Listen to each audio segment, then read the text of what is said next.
অনেক জলাশয় আছে, হাওর আছে, বিল আছে, পুকুর আছে, যেগুলি পড়ে রয়েছে বিনা কারণে। আমরা সিদ্ধান্ত করেছি এগুলোকে সংস্কার করার মাধ্যমে সরকারের পক্ষ থেকে আমরা এগুলোতে মাছের পোনা ছাড়তে চাই।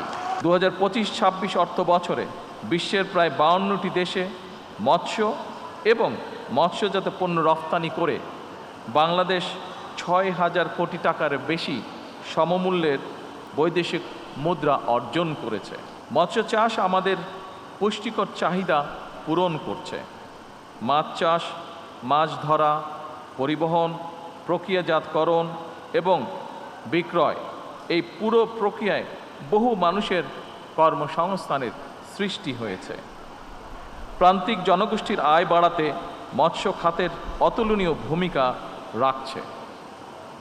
নদীমাতৃক বাংলাদেশে পুকুর, বিল, হাওর, বাওর এবং অন্যান্য জলাশয় কাজে লাগিয়ে কিংবা অল্প জমি ব্যবহার করে মাছ চাষের মাধ্যমে স্বাবলম্বী হওয়ার সুযোগ রয়েছে এবং এ কারণে আমরা সিদ্ধান্ত গ্রহণ করেছি সরকার সমগ্র বাংলাদেশে এরকম অনেক জলাশয় আছে, হাওর আছে, বিল আছে, পুকুর আছে, যেগুলি পড়ে রয়েছে বিনা কারণে।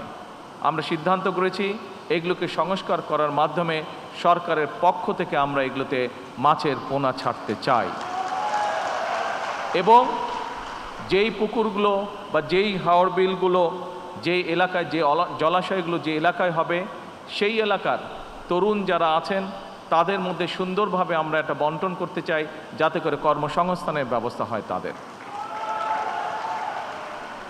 এ ব্যাপারে এরই ভিতরে আমি মৎস্য মন্ত্রণালয়ের দায়িত্ব নিয়োজিত আমাদের টুকুকে এর মধ্যে নির্দেশনা দেওয়া হয়েছে। প্রিয় উপস্থিতিবৃন্দ, সর্বোপরি চিংড়ি সহ বিভিন্ন মাছ ও মৎস্যজাত পণ্য বিদেশে রফতানি করে প্রচুর পরিমাণে বৈদেশিক মুদ্রা বাংলাদেশ অর্জন করছে। 2025-26 অর্থ বছরে বিশ্বের প্রায় 52টি দেশে মৎস্য এবং মৎস্যজাত পণ্য রফতানি করে বাংলাদেশ 6,000 কোটি টাকার বেশি সমমূল্যের বৈদেশিক মুদ্রা অর্জন করেছে এবং এর কৃতিত্ব আমি মনে করি এখানে যে সকল উদ্যোক্তা আছেন যারা আজকে পুরস্কৃত হয়েছেন, যে সকল ব্যবসায়ী আছেন, যে সকল মৎস্য কৃষক আছেন সহ এই খাতে যারা সম্পৃক্ত প্রত্যেকটি মানুষ এটার এই ক্রেডিটের দাবিদার। প্রত্যেককে আমি জানাই আন্তরিকভাবে ধন্যবাদ।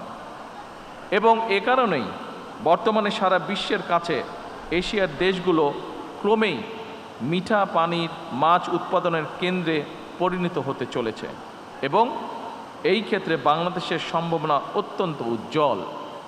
আপনারা জানলে খুশি হবেন, গত জুন মাসে জাতিসংঘের খাদ্য ও কৃষি সংস্থা FAO প্রকাশিত একটি রিপোর্টে বলা হয়েছে মাছ সহ জলজ প্রাণী উৎপাদনের ক্ষেত্রে বিশ্বে বাংলাদেশের অবস্থান পঞ্চম।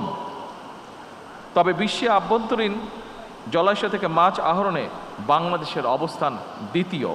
অর্থাৎ বিশ্বের সব রকমের পরিসংখ্যানেই দেখা যায় মৎস্য চাষ কিংবা মৎস্য আহরণে বিশ্বে বাংলাদেশের সম্ভাবনা অত্যন্ত উজ্জ্বল। বর্তমানে এই উজ্জ্বল সম্ভাবনা থাকার ফলে আমরা যদি পরিকল্পিতভাবে পরিশ্রম করি, এখান থেকে বহু মানুষের কর্মসংস্থান যেমন হবে, একই সাথে আমরা আরও অনেক বেশি পরিমাণের বৈদেশিক মুদ্রা অর্জন করতে সক্ষম হব।